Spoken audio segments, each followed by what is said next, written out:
नमस्कार दोस्तों, आज एक ऐसी जजमेंट पे हम बात करेंगे जिसने पति पक्ष को एक बहुत बड़ा झटका दिया है, बहुत बड़ा आघात।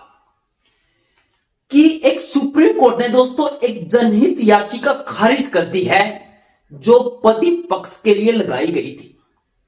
आज हम इस वीडियो में वही जजमेंट की सब डिटेल आपके साथ साझा करेंगे। वीडियो बहुत इंपॉर्टेंट होने वाली है, वीडियो में लास्ट तक बने रहिएगा। क्या था दोस्तों जजमेंट में? सुप्रीम कोर्ट ने दोस्तों जनहित याचिका जो खारिज की है, जिसमें यह सुनिश्चित करने के लिए केंद्र सरकार को निर्देश देने की मांग की गई थी कि जो दोस्तों पति और उसके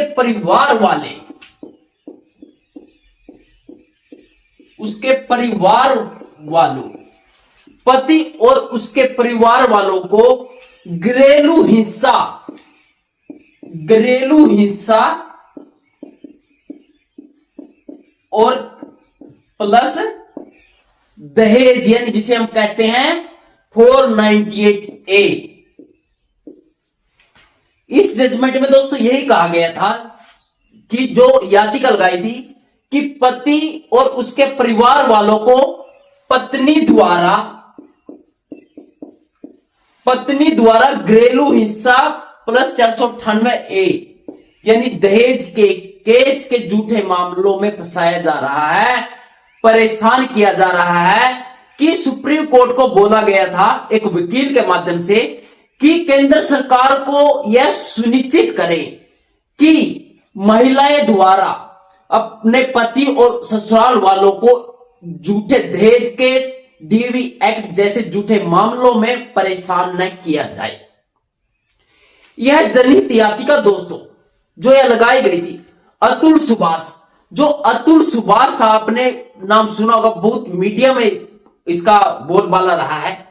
अतुल सुभाष नामक व्यक्ति की आत्महत्या के बाद दायर की गई थी, जिसने कथित तौर पर वैवाहिक मामलों यानी अपनी पत्नी द्वारा लगाए गए झूठे मुकदमों से परेशान होकर आत्महत्या कर ली थी अतुल सुभाष ने। जो यह याचिका दोस्तों, जिस हम याचिका की बात कर रहे हैं, प्रीति गुप्ता बनाम झारखंड राज्य 2010 का फैसला सुप्रीम कोर्ट द्वारा दिया गया था और अंचिन गुप्ता बनाम हरियाणा राज्य 2024 में सुप्रीम कोर्ट द्वारा जो टिप्पणी की गई थी उनको लागू करने के लिए निर्देश देने की मांग की गई थी।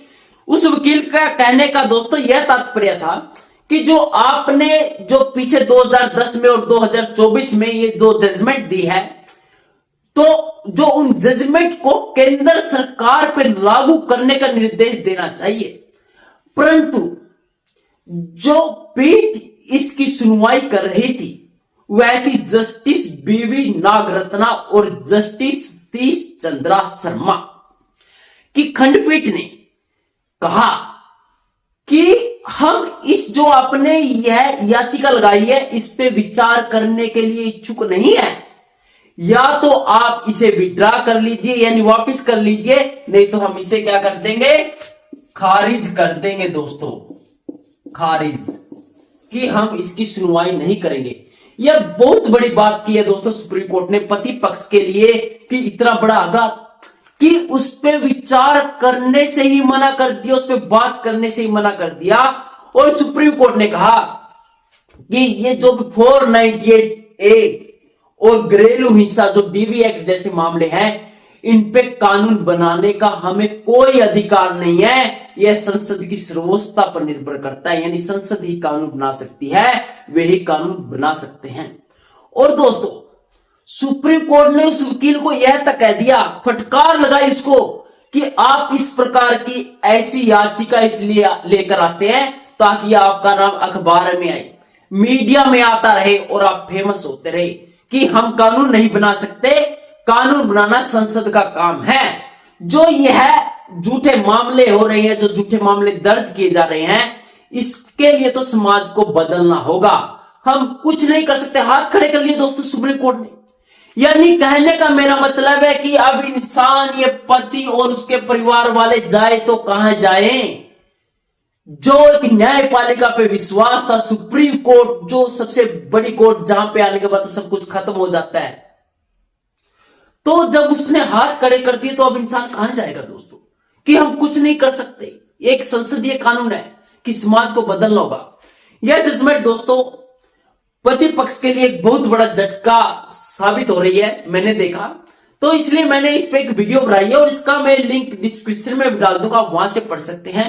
जो है जजमेंट थी, तो उस वकील के द्वारा लगाई गई है याचिका सुप्रीम कोर्ट ने खारिज कर दिया, जो दोस्तों बहुत बहुत बहुत बड़ी बात और बहुत बड़ा झटका लगा है पति पक्ष को, कि इतना सब कुछ, इतने सुसाइड हुए हैं, अतुल सुभाष तो दोस्तों सारे देश को हिला के रख दिया, फिर भी कोई इसके ऊपर कोई एक्शन नहीं है झूठे मामलों के ऊपर दोस्तों।